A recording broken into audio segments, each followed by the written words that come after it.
Good afternoon, Aiken. My name is Michelle Jackson, and I'm here to bring you the front page. In our first leading local story, we have reporter Colin Demarest here to give us an insight about City Council's Monday night meeting. Colin, thanks for being here. Thanks for having me. So tell us a little bit more about the meeting. How did it go? What was the topics? So City Council on Monday handled a whole bunch of things, including downtown rezoning. They did sewer, water, and stormwater rates, as well as solid waste, which is garbage, recycling, and yard waste. Okay. But the big ticket item was definitely the millage and the related budget. So I know that there's some increases there in the millage rate. Tell us a little bit about why or what's the purpose behind that? So the millage rate is used to calculate property taxes, and in the city of Aiken, it hasn't increased in about 3 decades. There's been some decreases there as well. They mentioned that during the work session. But basically, it's at 62, and they were proposing to bring it to 64. That's a 2-point increase, and the increase was capped at 3.8, I believe. So it's well below the maximum, but it was still they're kind of shaky on it right now. And how will that affect the everyday person? So the average home was used to calculate the figure they gave last night. And so it was for a $165,000 house, the 2-point increase would be about $13.20. Gotcha.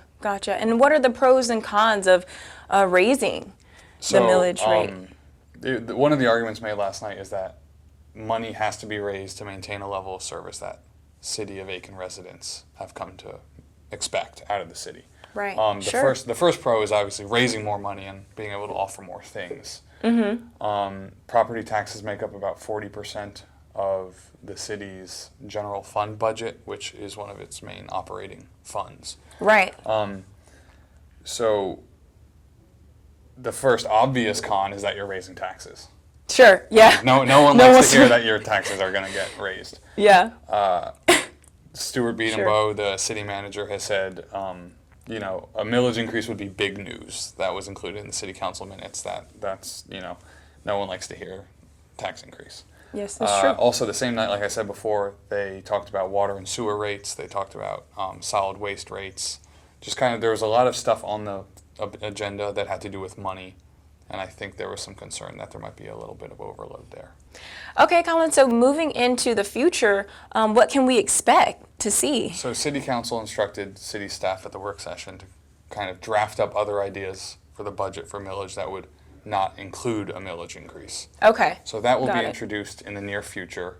The next fiscal year begins July 1st, so that timing is important.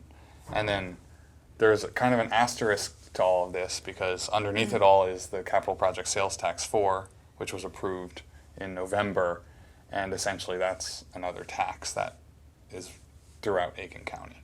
Okay, gotcha.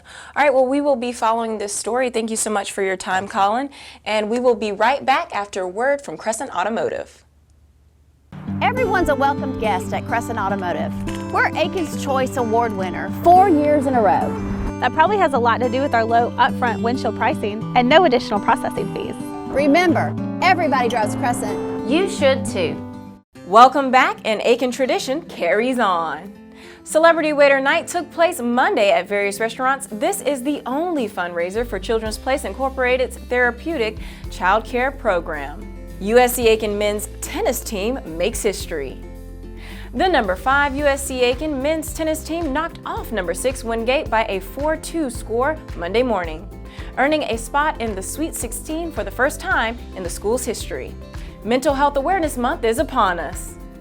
May is designated as Mental Health Awareness Month in the U.S., and locally, Children's Place of Aiken is using this time to increase awareness of children's mental health. To read more about these stories, please visit aikenstandard.com. I'm your host, Michelle Jackson, and I will see you Thursday on the front page.